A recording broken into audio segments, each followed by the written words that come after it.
This Day in Sports History. And welcome back to This Day in Sports History, a member of the Sports History Network. You can find more info, more podcasts, and even giveaways at sportshistorynetwork.com.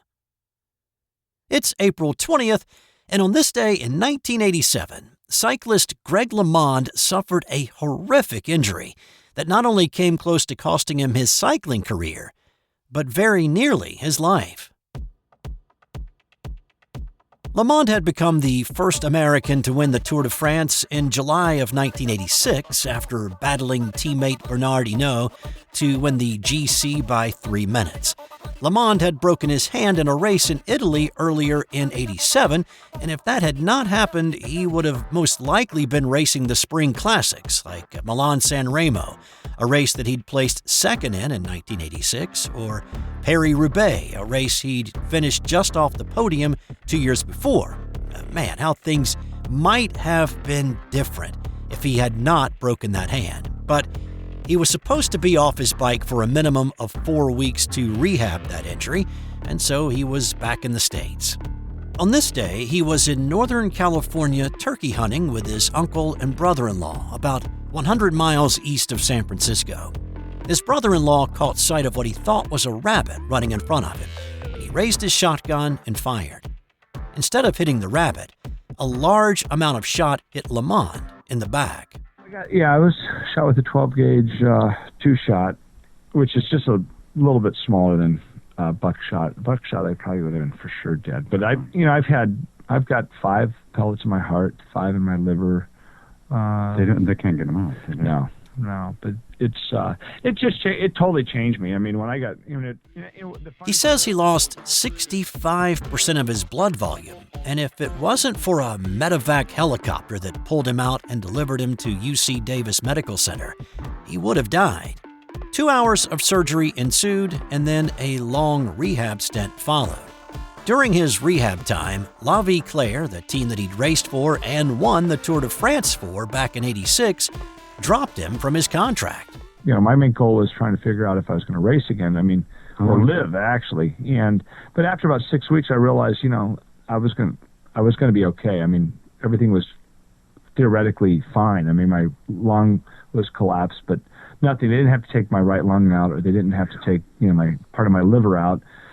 So my surgeon, told the press that I was perfectly fine, and I started painting a picture that I was perfect, so that I could get on another team, but which set up a really kind of a very harsh comeback because everybody assumed that this accident was a minor accident. In July, he had an intestinal blockage that was related to the shooting, but he was back racing in Europe at the end of August. He went on to win the Tour de France another 2 times, in '89 and again in '90, but nobody really knew how close he had come to dying on this day for many years after. Hey, you've heard me talk about the Stirling Soap Company for a while now, and whether you've jumped on board and smell like an absolute champion, or you've been a little hesitant, then here's a great opportunity for you. We're giving away a $75 gift card to use at stirlingsoap.com.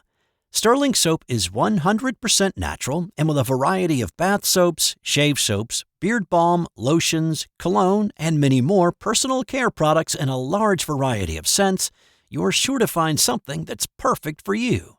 Go to sportshistorynetwork.com/giveaways for your chance to win a $75 gift card to the Stirling Soap Company. I've put a link in the show notes as well. Now, let's get back to the episode.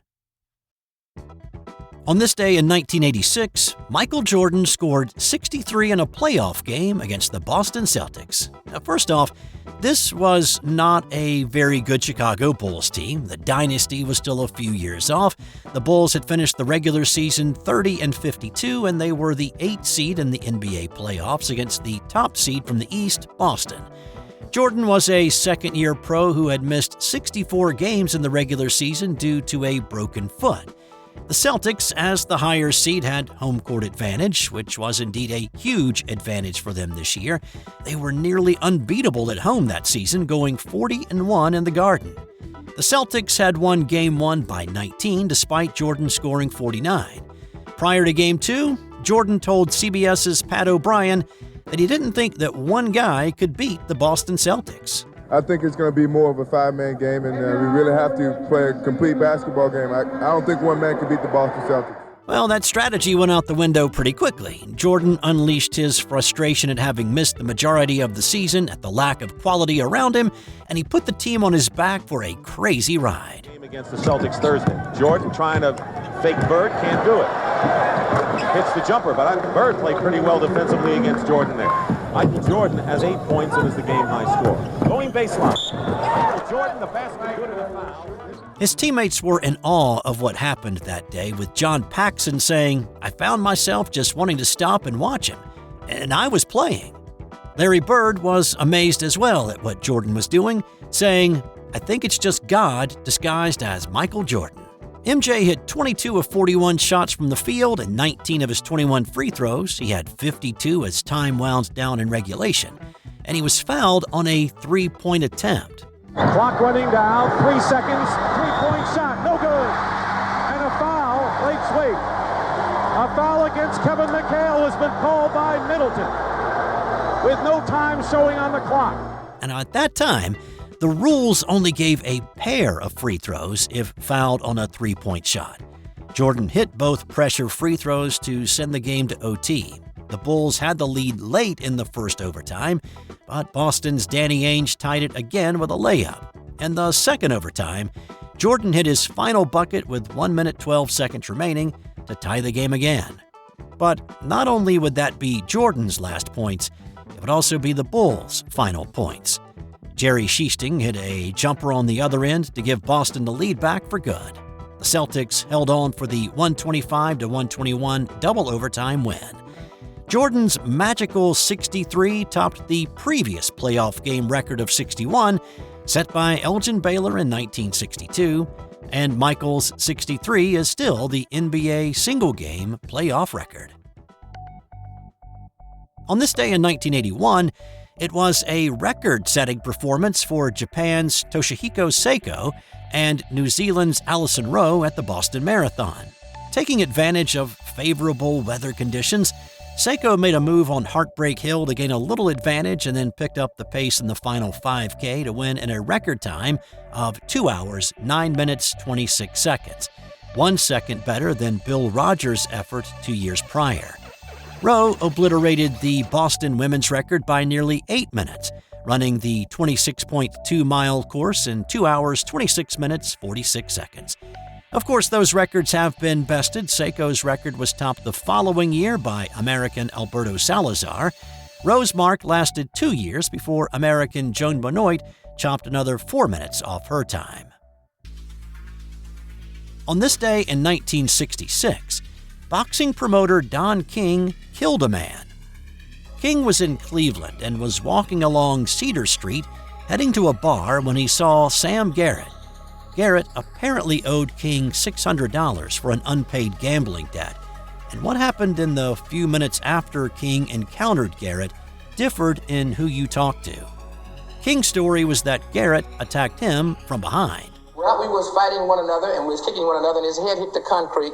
And it must have been a pretty bad blow, which I've suffered deep contrition for since it happened. But nevertheless, I was instrumental in the fatality of a fellow human being whom happened to be one of my personal friends. Unfortunately for me, they found out that I was Don King, the guy that was running the numbers. Eyewitnesses to the event told a little different story to the police, however, saying Garrett was a small guy who was not looking for any trouble, and King attacked Garrett because he saw him as easy prey. Now, after that, everybody agreed what took place. King pushed Garrett to the concrete sidewalk and started kicking him. We were driving west on Cedar, and I saw a few hundred feet ahead, a man lying on the sidewalk, a man standing over him, kicking him in the head. We drove up there, immediately stopped the car, and I jumped out of the vehicle, and the man standing up had a revolver in his hand. So I pulled out my gun. I says, "Drop the gun." He took the gun, threw it on the back trunk of another vehicle that was parked there. I went over immediately and grabbed that gun, and as I did, this gentleman standing up just went over to the man lying down and gave him one vicious kick again right in the head. Garrett died 5 days later in a Cleveland hospital from a ruptured brain. In the trial, King was convicted by a jury of second-degree murder, which could and should have led to life in prison. But here's the kicker. The judge made another judgment, overruling the jury, and he reduced King's charge from second-degree murder to involuntary manslaughter. Pretty shady in itself, but even more shady when you learn that the decision was made after a private meeting between King's attorney and the judge, without the prosecutor or court reporter present. Definitely. Why would that reduction of penalty from second-degree murder to manslaughter take place on a Saturday morning without the proper authorities being notified? Something was very radically wrong, and it was a miscarriage of justice, there's no question about it. King was sentenced and served just over 3 years in jail. Now, here's another kicker. In 2016, the street where this took place was renamed Don King Way. And time for today's That's Got Nothing to Do with Sports fun fact. President James Madison and his wife Dolly had a big hand in popularizing ice cream in America, though their idea of tasty ice cream flavors and ours, I would imagine, would be on opposite ends of the spectrum. Dolly's favorite flavor of ice cream was oyster. What did you say?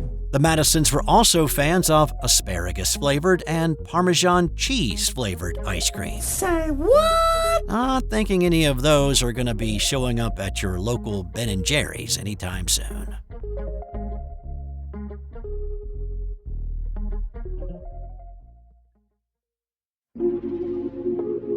This has been an original Thrive Suite production.